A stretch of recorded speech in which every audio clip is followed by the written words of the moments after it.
وَلَبِئْسَ مَا شَرَوْا بِهِ أَنفُسَهُمْ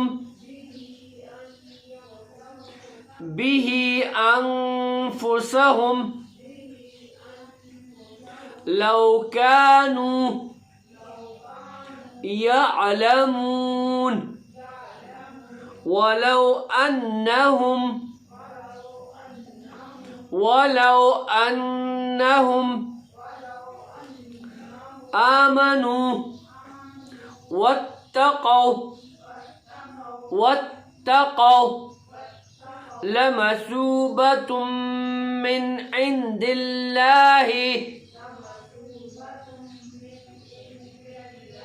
لمثوبة من عند الله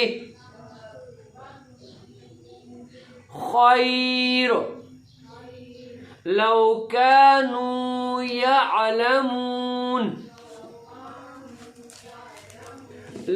كانوا يعلمون ترجمہ: اے پیغمبر، کہہ دو کہ اگر کوئی شخص جبرائیل کا دشمن ہے تو ہوا کرے، انہوں نے تو یہ کلام اللہ کی اجازت سے تمہارے دل پر اتار دیا ہے جو اپنے سے پہلے کی کتابوں کی تصدیق کر رہا ہے، اور ایمان والوں کے لیے مجسم ہدایت اور خوشخبری ہے۔ چونکہ یہ آیت ہم پہلے پڑھ چکے ہیں، اس لیے میں اس کا صرف آپ کو ترجمہ ابھی سنا رہا ہوں۔ یہ لاسٹ ویک بھی یہ آیت ہم آلریڈی پڑھ چکے ہیں، لیکن مجھے نہیں پتا تھا کہ یہ آیت ہم پڑھ چکے ہیں۔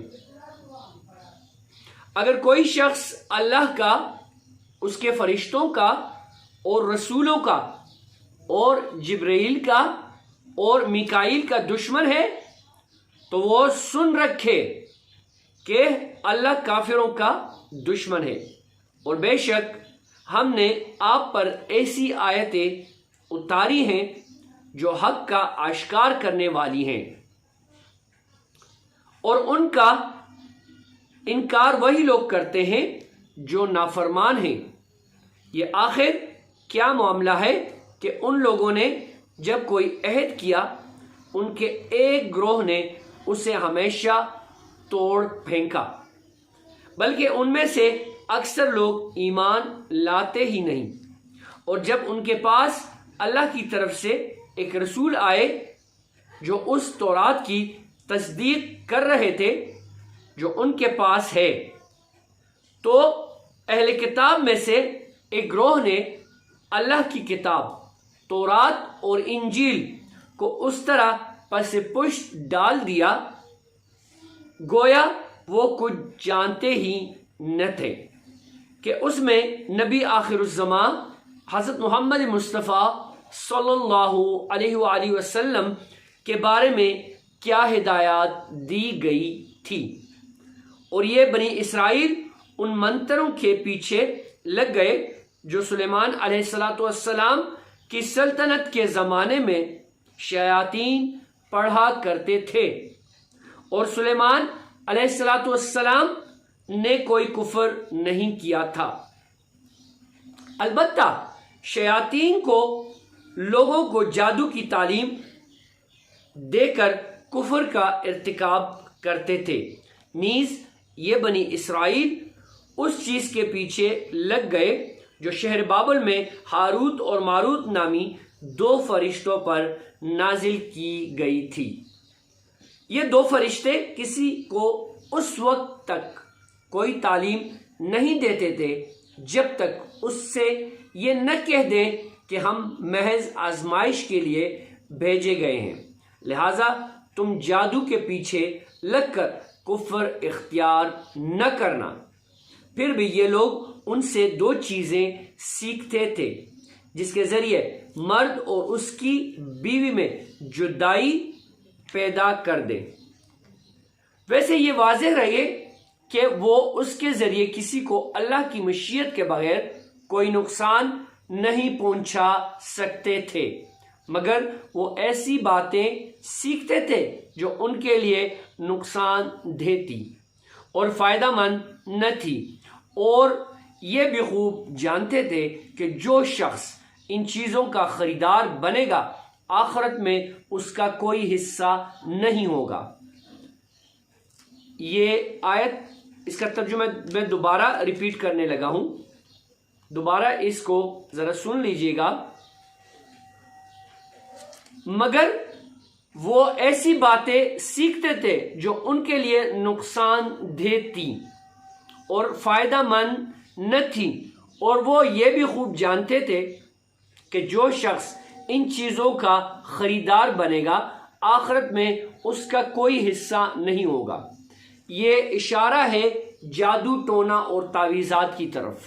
یہ دیکھیں قرآن آپ کو ہر دور میں ہر جگہ پہ آپ کو تنبیہ دے رہا ہے کہ جو شخص ان چیزوں کا خریدار ہو، کن چیزوں کا؟ یعنی جادو کرے گا کسی پہ، یعنی تعویذ کرے گا کسی پہ، یا ٹونا کرے گا، جادو ٹونا کرے گا، تو اس کا آخرت میں اس کا کوئی حصہ نہیں ہوگا، یعنی یہ مکمل دوزخی ہے، جہنمی ہے۔ اور حقیقت یہ ہے کہ وہ چیز بہت بری تھی۔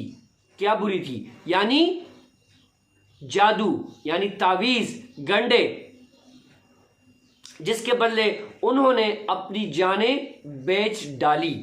کاش کہ ان کو اس بات کا حقیقی علم ہوتا۔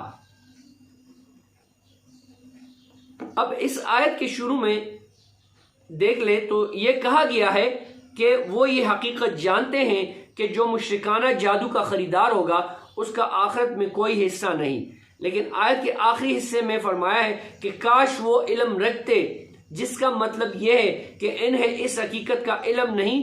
بظاہر دونوں باتیں متضاد لگتی ہیں، لیکن در حقیقت اس انداز بیان سے یہ سبق عظیم دیا گیا ہے کہ جادو کا علم جس پر عمل نہ ہو حقیقت میں علم کہلانے کا مستحق نہیں، اور اس کے برعکس اگر وہ ایمان اور تقوی اختیار کرتے تو اللہ کے پاس سے ملنے والا ثواب یقیناً کہیں زیادہ بہتر ہوتا۔ کاش کہ ان کو اس بات کا بھی حقیقی علم ہوتا۔ دیکھیے جادو، ٹونا، تعویذ، گنڈے، یہ جو ہے یہ شرک ہے، اور اللہ کے نزدیک اس میں کوئی حصہ نہیں ہے۔ اللہ کے نزدیک یہ کافر ہیں یہ لوگ۔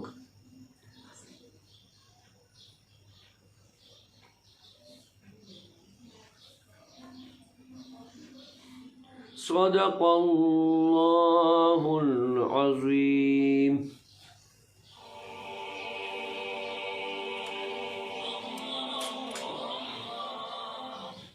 السلام علیکم۔